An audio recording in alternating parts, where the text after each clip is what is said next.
কই গো, এবার তো ওঠো, সকাল গড়িয়ে যে বেলা হতে চললো। উঠে এবার বাজারের দিকে যাবে তো নাকি? আজকে মাছ নিয়ে বসবে না ভাবছো? কি হলো গিন্নি, এত চেঁচামেচি করছো কেন?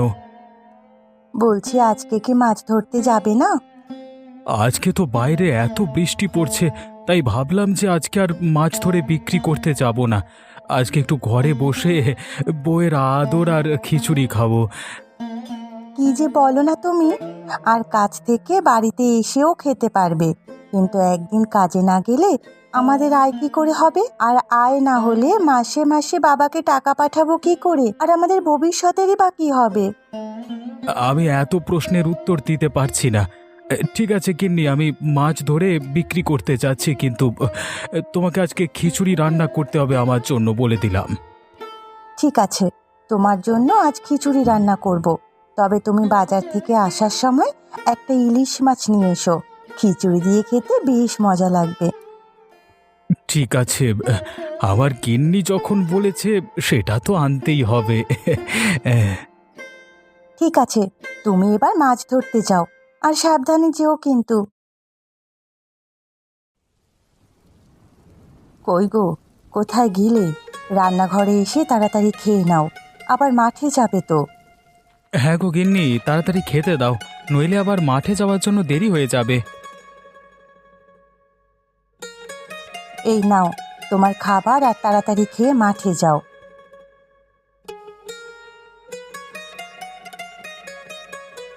গিন্নি, আজকে বাড়ি ফিরতে একটু দেরি হবে, হ্যাঁ? কেন গো, আজ বাড়ি ফিরতে দেরি হবে কেন? দেখছো না, সকাল থেকে প্রচুর বৃষ্টি পড়ছে। জমিটা মনে হয় পুরো জলে ভর্তি হয়ে গেছে। আল কেটে আবার জল বের করতে হবে, না হলে সমস্ত ফসল যে নষ্ট হয়ে যাবে। ও আচ্ছা। তা গিন্নি, ঘরে সমস্ত কাঁচা সবজি মশলাপাতি চাল ডাল আছে তো, নাকি সমস্ত কিছু আবার আনতে হবে? আছে ওই অল্প পরিমাণে, কিছুদিন চলে যাবে। তা আজকে এত বৃষ্টি পড়ছে, আজকে খিচুড়ির সাথে একটু ইলিশ মাছ খাবার মন হচ্ছে। তুমি কি আনবে? ঠিক আছে গিন্নি, আমি আগে বাজারে গিয়ে তোমার জন্য ইলিশ মাছ নিয়ে আসবো, তারপর আমি মাঠে যাব। ঠিক আছে। গিন্নি, আমার খাওয়া শেষ, আমি তাহলে এবার উঠছি, হ্যাঁ?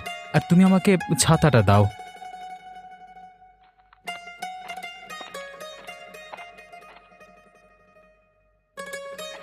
এই নাও তোমার ছাতা।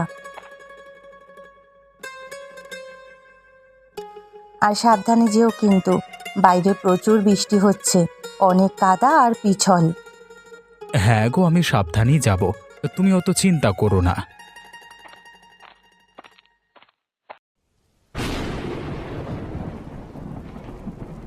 আজকে বাজারে বসতে দেরি হয়ে গেল, কিন্তু এই বৃষ্টির জন্য আজকে ভালো মাছ পেয়েছি, আর অনেক ইলিশ মাছও পেয়েছি। তাড়াতাড়ি বসে আবার মাছগুলো বিক্রি করতে থাকি, তারপর আবার বাড়িতে গিয়ে বউয়ের হাতের খিচুড়ি আর ইলিশ ভাজা খাবো। আসুন আসুন, এই বড় বড় ইলিশ মাছ নিয়ে যান, আসুন।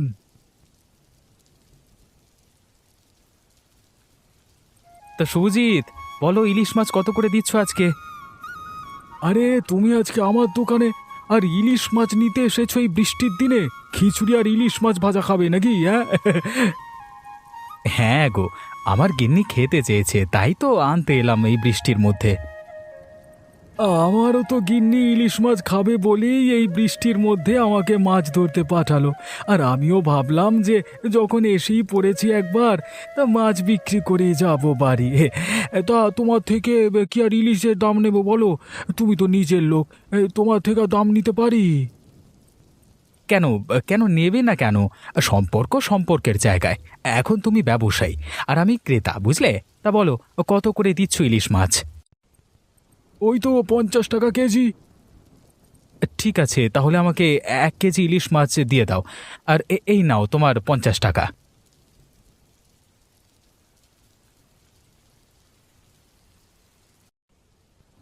আরে, দুই জামাই যে একসাথে, তা মাছ কিনতে এসেছো নাকি? হ্যাঁ গো, মাছ কিনতে এসেছি। তা তুমি কি করতে যাচ্ছ এদিকে? বর্ষা তো প্রায় চলে এলো, কিন্তু গরমটা তো আর গেল না, তাই গিন্নি বললো আজকে ফ্রিজ কিনে আনতে। তাই ফ্রিজ কিনে আনতেই দোকানে যাচ্ছি। বাবা বাবা, এ তো খুব আনন্দের কথা।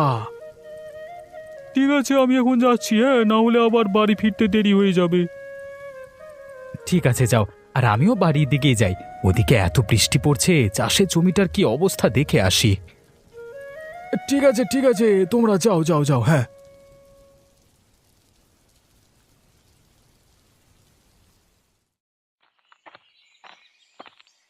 গিন্নি, আরে ও গিন্নি, কোথায় গেলে গো? একবার এসো, এসে মাছটাকে নিয়ে যাও।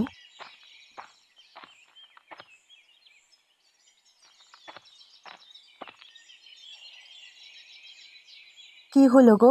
এত দেরি হলো যে তোমার? এই তো বললে যে মাছটাকে দিয়ে তারপরে মাঠে যাবে, আর এখন তো প্রায় দুপুর হতে চললো। এমন সময় এলে কখন তুমি মাঠে যাবে আর কখনই বা বাড়ি এসে খিচুড়ি আর ইলিশ মাছ খাবে? মাছ কিনে নিয়ে বাড়ি আসবার সময় ভাবলাম যে একবার দেখে আসি জমিটার কি অবস্থা। সেখানে গিয়ে দেখি সেরকম জল জমে নেই, তাই একেবারে কিছু কাজ ছিল, সমস্ত কিছু করে তারপরই বাড়ি এলাম আর কি। হ্যাঁ, বাহ, এ তো খুব ভালো খবর। কি নিয়ে নাও, ওটা নিয়ে যাও। আর এতে 1 কেজি ইলিশ মাছ আছে। 1 কেজি ইলিশ মাছ এনেছো তুমি? হ্যাঁ হ্যাঁ গিন্নি, 1 কেজি ইলিশ মাছ আছে। তুমি বরং দেরি না করে তাড়াতাড়ি রান্না করো, বড্ড খিদে পেয়েছে। সে নিয়ে তুমি অত চিন্তা করো না তো। তোমার আসতে দেরি হচ্ছিল বলে আমি খিচুড়িটা করেই রেখেছি। এবার শুধু ইলিশ মাছটা ভাজবো আর তোমাকে খেতে দেবো। এই না হলে আমার গিন্নি, নিজে একাই 100। কি যে বলো না তুমি, একেবারে যা তা। জানো গিন্নি, আমার মেজো শালিরা আজকে ফ্রিজ কিনতে গেছে। তাই নাকি? তুমি কি করে জানলে যে আজ ওরা ফ্রিজ কিনতে গেছে? যখন ওরা ফ্রিজ কিনতে যাচ্ছিল তখন রাস্তায় ওদের সাথে দেখা হয়েছিল। ঠিক আছে, তুমি এখন ঘরে গিয়ে একটু বিশ্রাম করো। আমার ইলিশ মাছ ভাজা হয়ে গেলে তোমাকে খেতে ডেকে নেব, তারপর একসাথে বসে গল্প করব। ঠিক আছে গিন্নি।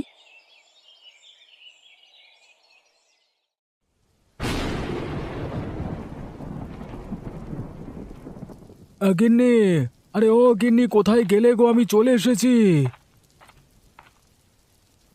কি গো, আজ এত তাড়াতাড়ি চলে এলে যে? সব মাছ বিক্রি হয়ে গেছে? হ্যাঁ গো, আজকে বৃষ্টি পড়ছে তো কি হয়েছে, কিন্তু আজকে মাছের বাজারটা ভালোই চলেছে। প্রায় সবাইদের বাড়িতেই খিচুড়ি রান্না হচ্ছে, তাই সবাই তো মাছ কিনে নিয়ে যাচ্ছে বাড়িতে। তোমার বড় জামাইবাবু এসেছিল ইলিশ মাছ কিনতে আর কি। তা ওরা কত ইলিশ মাছ কিনে নিয়ে গেছে? ওই তো 1 কেজি মতো নিয়ে গেছে ওরা। আর তুমি কত কেজি নিয়ে এসেছো আমাদের বাড়িতে? ওই 500 গ্রামের মতো একটা ইলিশ মাছ ছিল, ওটাই নিয়ে এসেছি বাড়িতে। আনতে গেলে কেন ওই মাছটা? ওই মাছটাও তো বিক্রি করে দিতে পারতে। আচ্ছা গিন্নি, তুমি রাগ করছো কেন? ঠিক আছে, আমি পরের দিন একটা বড় দেখে ইলিশ মাছ নিয়ে আসবো এখন। ঠিক আছে, তুমি বসো, আমি ইলিশ মাছ ভেজে এনে তোমাকে খেতে দিচ্ছি। ঠিক আছে, কিন্তু তুমি যাও, আমি মাদুরটা পেতে বসছি।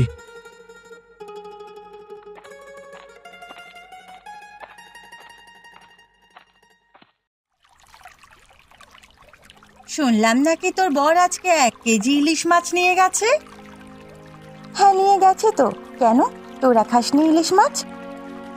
কেন খাবো না? তোর বর তো আমার বরের কাছ থেকে ইলিশ মাছ কিনে নিয়ে গেছে, তা আমরা খাবো না? না না, তাই জিজ্ঞাসা করছিলাম। তা কত মাছ নিয়ে গেছে তোর বর? যতটুকু মাছ নিয়ে যাক না কেন, তা তোকে বলবো কেন?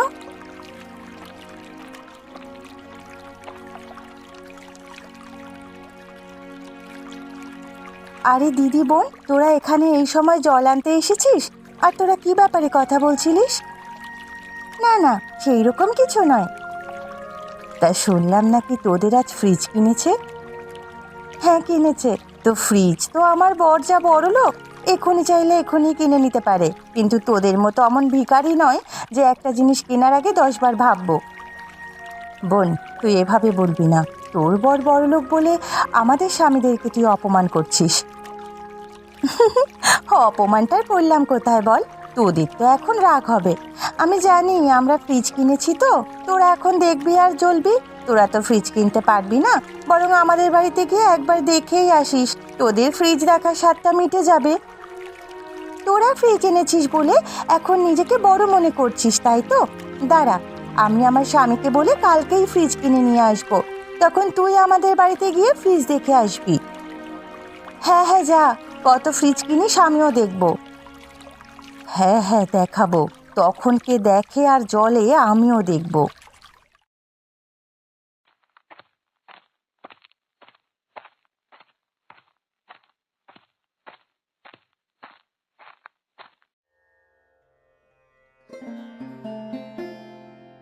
কই গো, তোমার আর ঘুম গেল না?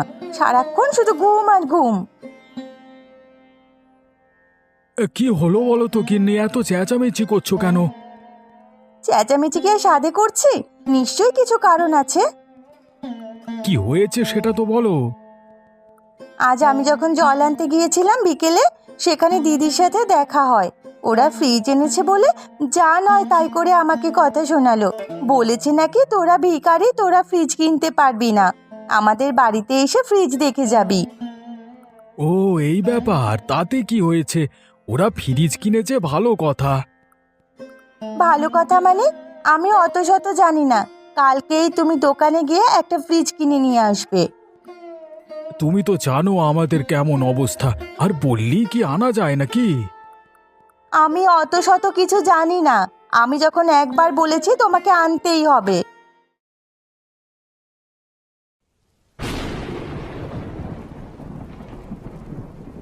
এই নাও তোমার খাবার, আর তাড়াতাড়ি খেয়ে শুয়ে পড়ো। আমার খাবার তো আনলে, আর তোমার খাবার কি হলো? তুমি খাবে না? হ্যাঁ, না, আমি খাবার খাবো না। কেন গিন্নি, কি হয়েছে? কি আমাকে খুলে বলো। তুমি তো আমাকে দুপুরে এসে বললে যে আমার মেজো বোনেরা ফ্রিজ কিনতে গেছে। হ্যাঁ বলেছিলাম তো, তাতে কি হয়েছে? আজ বিকেল বেলায় যখন জল আনতে গিয়েছিলাম, সেখানে আমার মেজো বোনের সাথে দেখা হয়। সে আমাকে কি বলেছে জানো? কি বলেছে গিন্নি তোমাকে?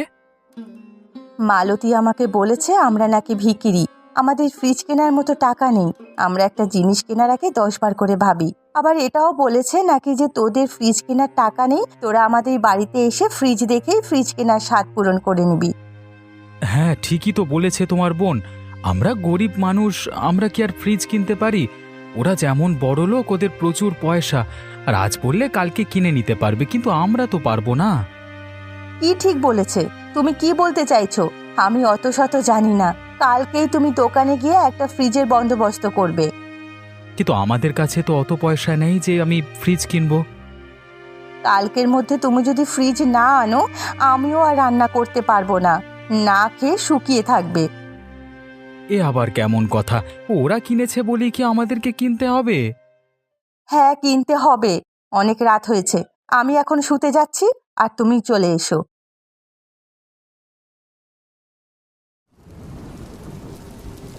তনু, তুমি যে আমাদের কি ক্ষতি করলে ভগবানই জানে। এই তুমি আমাদের অনেক বড় ক্ষতি করে দিলে। কেন গো, আমি আবার তোমাদের কি ক্ষতি করলাম? তুমি যে ফ্রিজ কিনেছো, তোমার বউ আগের দিন বিকেলে জল আনতে গিয়ে আমাদের বউদেরকে উস্কে দিয়েছে। তা থেকে আমাদের দুজনের বউ শুরু করেছে যে আমাদের এবার ফ্রিজ চাই। তনুদা, এবার তুমি বলো, তুমি একজন বড় ব্যবসায়ী, তোমার কাছে প্রচুর টাকা পয়সা, কিন্তু আমাদের কাছে তো কোনো টাকা পয়সা নেই। তাহলে আমরা ফ্রিজটা আনবো কি করে? আমার গিন্নি তো আমাকে বলেই দিয়েছে, তুমি যদি আজকের মধ্যে ফ্রিজ না আনো, তাহলে আজ থেকে আমি রান্না করা বন্ধ করে দেব। দেখি, এবার মহাজনের কাছে গিয়েই একটু হাত পাতি। যদি কিছু আমাদেরকে ধার দেয়, তাহলে অল্প টাকা দিয়ে আমরা ফ্রিজটা কিনে নিয়ে আসবো। তাছাড়া তো আমাদের কাছে কোনো উপায় নেই। কি হয়েছে বলো তো? তিন জামাইকে এত চিন্তিত দেখাচ্ছে কেন? কিছু হয়েছে নাকি? তুমি বলো, কি হতে শুধু বাকি নেই? কি হয়েছে আমাকে খুলে বলো। যদি আমি তোমাদেরকে কিছু সাহায্য করতে পারি তাহলে করব। এই যে তোমার ভাগ্নিরা, একে অপরের উন্নতি কখনোই দু চোখে সহ্য করতে পারে না। ওর ফ্রিজ হলে এরও ফ্রিজ চাই, ওর ইলিশ মাছ 1 কেজি জায়গায় 2 কেজি নিয়ে এলে পরের দিন ওদেরও 2 কেজি বেশি চাই। এইসব সে কি কই, তো মহা ঝামেলা। তবে আমি তোমাদের একটা সাহায্য করতে পারি। কি সাহায্য শুভেন্দুদা? তুমি বরং তোমার শ্বশুর বাড়িতে যাও, গিয়ে শ্বশুরের কাছ থেকে কিছু সাহায্য চাও, দেখবে নিশ্চয়ই তোমাদেরকে সাহায্য করবে। ঠিক আছে, তাহলে সবাই মিলে চলো শ্বশুরের কাছে।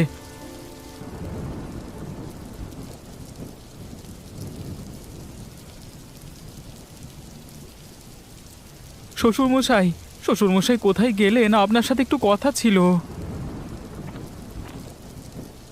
আরে, তিন জামাই আমার বাড়িতে একসাথে, তা কি ব্যাপার কি? শ্বশুরমশাই, অনেক বড় সমস্যায় পড়েছি আমরা শ্বশুরমশাই। কি বলছো কি? হ্যাঁ, কি সমস্যায় পড়েছো আমাকে একটু খুলে বলো। আর তুমি এভাবে কাঁদছো কেন? আসলে শ্বশুরমশাই, গতকাল আমরা একটা ফ্রিজ কিনেছিলাম। এটা আমার গিন্নি না, ওদের দুজনের গিন্নিকে গিয়ে উস্কে দিয়েছে। তারপর থেকে ওদের দুজনকে বলেছে নাকি আমাদেরও ফ্রিজ চাই, না হলে আমি রান্না বান্না করব না। এবার আপনি বলুন, আমাদের মতো এই গরিব ঘরের ছেলেরা কিভাবে ফ্রিজ আনবে বাড়িতে? এবার সব বুঝতে পারছি। আমার মেয়েরা ছোটবেলা থেকেই একে অপরের কিছু জিনিসই সহ্য করতে পারে না। এখন বিয়ে হয়ে গেছে, তাই একে অপরের উন্নতি সহ্য করতে পারছে না। এবার শ্বশুরমশাই, আপনি একটা উপায় খুঁজে দিন না।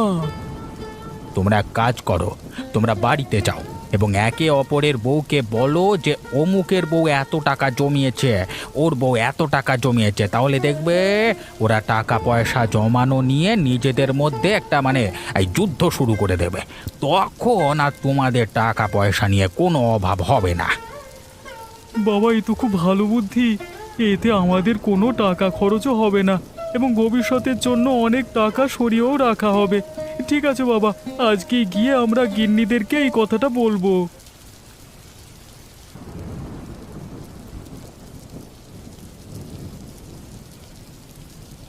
গিন্নি, আরে ও গিন্নি, কোথায় গেলে গো?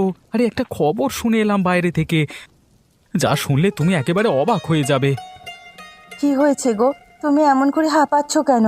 আর কি বলবে বলছিলে বলো। আমি যে শুভেন্দু কাকার দোকানে আড্ডা দিতে যাই, সেখানে অতনু আর শুভজিৎ আড্ডা দিতে এসেছিল। হ্যাঁ, তুমি তো শুভেন্দুদার দোকানে আড্ডা দিতে যাও, সে তো আমি জানি, কিন্তু তাতে কি হয়েছে? সেখানে শুনলাম নাকি অতনুর গিন্নি নাকি তার নিজের কাছে 50 টাকা জমিয়ে রেখেছে, আর শুভজিতের গিন্নি নাকি 100 টাকা জমিয়ে রেখেছে। কি বলছো গো? ওরা নিজেদের কাছে অত টাকা করে জমিয়ে রেখেছে? তাহলে তো আমাকেও ওদের থেকে বেশি করে টাকা জমিয়ে রাখতে হবে দেখছি। ওদেরকে কোনো মতেই টপকাতে দেওয়া যাবে না। তাহলে গিন্নি, বলছি, তুমি আর ফ্রিজ কিনবে নাকি ওই টাকা তুমি জমাবে? না গো, তোমাকে আর ফ্রিজ কিনতে হবে না। তুমি বরং আমাকে কিছু কিছু করে টাকা দেবে, সেগুলো আমি জমিয়ে রাখবো। ওদের থেকে আমি বেশি টাকা জমাবো। যাক বাবা, গিন্নির মাথা থেকে ফ্রিজ কিনবার ভূতটা তো নামলো। আর ফ্রিজ কিনবার জন্য টাকাও খরচা করতে হবে না, সমস্ত টাকা আমাদের কাছেই থাকবে। শ্বশুরমশাইয়ের কি বুদ্ধি মাইরি! কিছু বলছো নাকি তুমি? না না গিন্নি, কি আর বলবো, বড্ড খিদে পেয়েছে। তুমি বরং এবার খেতে দাও। ঘরে একটুও জল নেই, তোমাকে খেতে দিয়ে আমি জল আনতে যাব। সে ঠিক আছে, তুমি আপাতত খেতে দাও। হ্যাঁ, ঠিক আছে, তুমি বসো, আমি তোমার জন্য খাবার আনছি। কিরে রূপসা, কেমন আছিস? কেমন আবার থাকবো, ভালোই আছি। তোরা কেমন আছিস? আমরা ভালো আছি। তা শুনলাম নাকি তুই অনেক টাকা জমিয়ে রেখেছিস নিজের কাছে? হ্যাঁ, জমিয়ে রেখেছি তো। নিজের কাছে 100 টাকা জমিয়ে রেখেছি। তুই নাকি তোর নিজের কাছে 100 টাকা জমিয়ে রেখেছিস? হ্যাঁ, রেখেছি তো। তোর বরের মতো তো আমার বর অত ভিখারি নয়। আমার বরের রোজের কাজ থেকে ফিরে এসে আমাকে 10 টাকা করে দেয়, আর আমি তা জমিয়ে 100 টাকা করে নিয়েছি।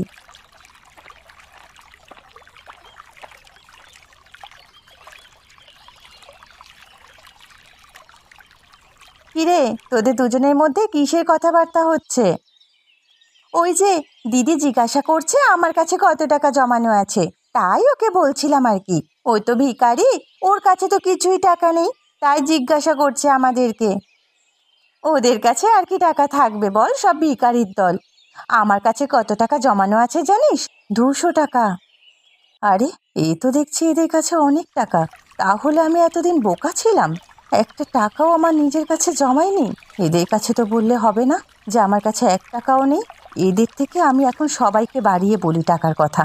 এরা তো আর আমার বাড়িতে গিয়ে দেখতে যাবে না যে আমার কাছে কত টাকা আছে। হিরে মিতা, মনে মনে কি বলছিস? তোর কাছে 200 টাকা আছে আর তোর কাছে 100 টাকা আছে, আর আমার কাছে কত টাকা আছে সেটা শুনলে তোরা অবাক হয়ে যাবি। হ্যাঁ হ্যাঁ, কতই বার থাকবে? 50 কিংবা 60 টাকা আছে। 50-60 টাকা কি রে, আমার কাছে 300 টাকা আছে, যা তোরা কখনো জমাতে পারবি না নিজের কাছে। ঠিক আছে, তাহলে আমাদের মধ্যে কম্পিটিশন হোক আজ থেকে। ঠিক 1 মাস পরে যার কাছে সব থেকে বেশি পয়সা থাকবে সেই পয়সা জমানোর ওস্তাদ হবে। ঠিক আছে, তাহলে তাই হোক। শুভেন্দুদা, তুমি জানো না, তুমি আমাদেরকে শ্বশুর মশাইয়ের বাড়িতে যেতে বলে আমাদের যে কি উপকার করেছো, তোমাকে কি বলবো।